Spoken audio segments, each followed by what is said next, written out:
So now the question is, what do we do with the problem that we have in heritage? Speaks about it in the Gemara also, and there's many researchers that are going in that the shape of the letters have changed.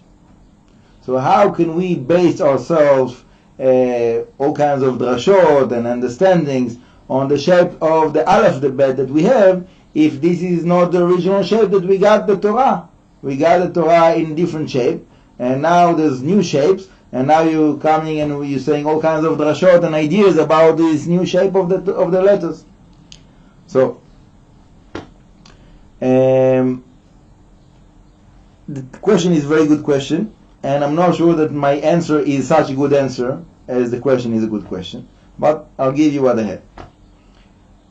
There's a few stages to the answer. First of all, we don't really know what happened. Okay?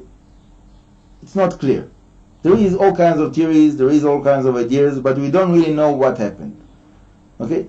There is something that is called the Ktav Yetedot, that is, they say that is the first like Hebrew script that there was, that is very different than the letters that we're using today.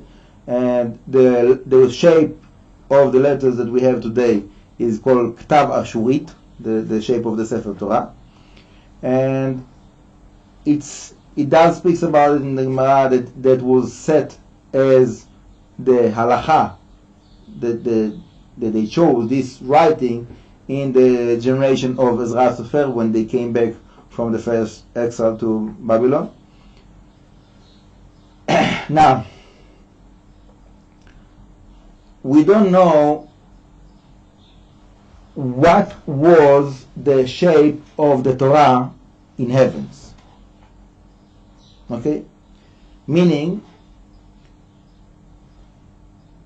to answer that, I will go from a slightly different angle. Just not a tiny question that one throw in. Did the pronunciation change? That's another question. Let's finish with one, then we'll go to the other.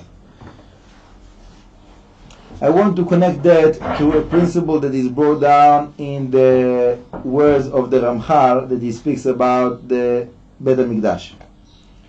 So the Ramchal says that we know that it's not the idea of the Ramchal, but the Ramchal explains very nicely in the article that he have, it's called Mishkan Elyon, that there is the heavenly Beit HaMikdash and then there is the earthly Beit HaMikdash.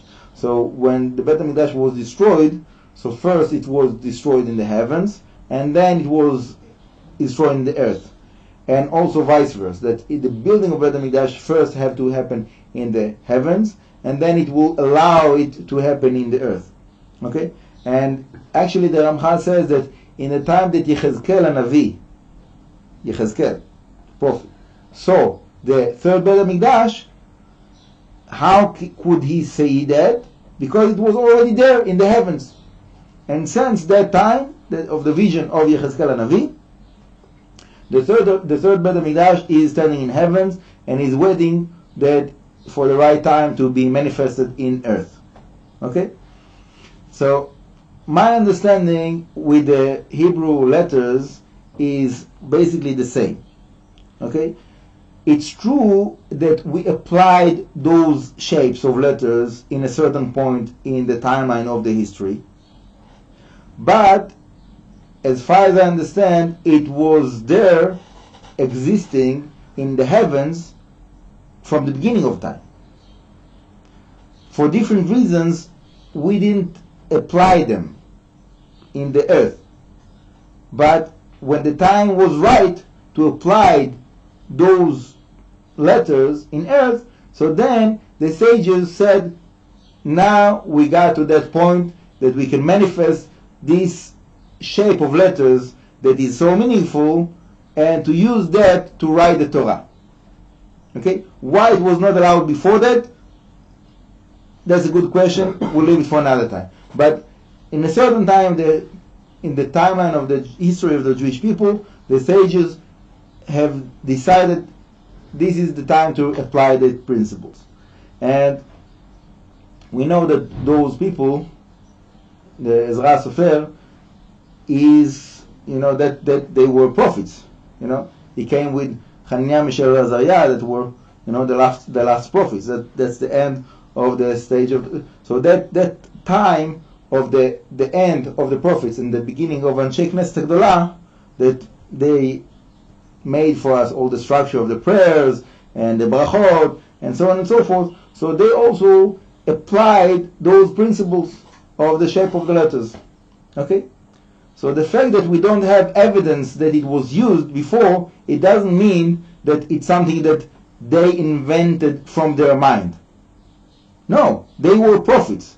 They were able to elevate their consciousness to the upper realms and to receive this information that was there all along. That's prophecy, So when you're talking about prophets, you're not talking about a person that is, like bored in his room and is playing with a pencil and is coming up with all kinds of nice letters. That's not what we're talking about. Is this alphabet still divine? Is it a divine? Yes, it is divine. It is very, very divine. Definitely, it is very divine, and all of the teachings that you have about the shape of those letters is proving how divine it is. And there is many books about it, and B'ezrat Hashem I can show you a few books about it. But the point of the matter is that you shouldn't think that it's an invention of one human being that he just scribed something. That doesn't work this way. What we have is something that is coming in prophecy. It was there in heaven, and that's why it's so meaningful, and that's why it makes the Sefer Torah and the Tefillin and the Mezuzot, that it will be holy. What does it mean that it's holy? That it draws the light of the heavens into those parchments that we are writing. It's something that is very, very delicate. Have to be done only in a certain way, certain person that he knows how to do it, and is writing in a certain way, that to follow all the procedure, all the inherited, that it will apply and it will work in this way, that it's like a it's in a certain way, it's like a electronic device, that if something is a little slightly off, there's some slight movement, so everything is not working. So everything has to be just right, that it will work and it will fill this function of what it's supposed to be. There are 22 letters in the Hebrew alphabet, right? Yes. 22 characters. 22 letters. So is there any Kabbalistic significance of that? There's many Kabbalistic significance for the 22 letters, and there's another 5 letters, that is the end letters, Otiyot Sofiot, Mansepar, it is also very meaningful. Everything have meaning. One thing that I realized, Mitzrayim also means. What I mean, Mitzrayim we will leave for the next time. We got the man. Amen.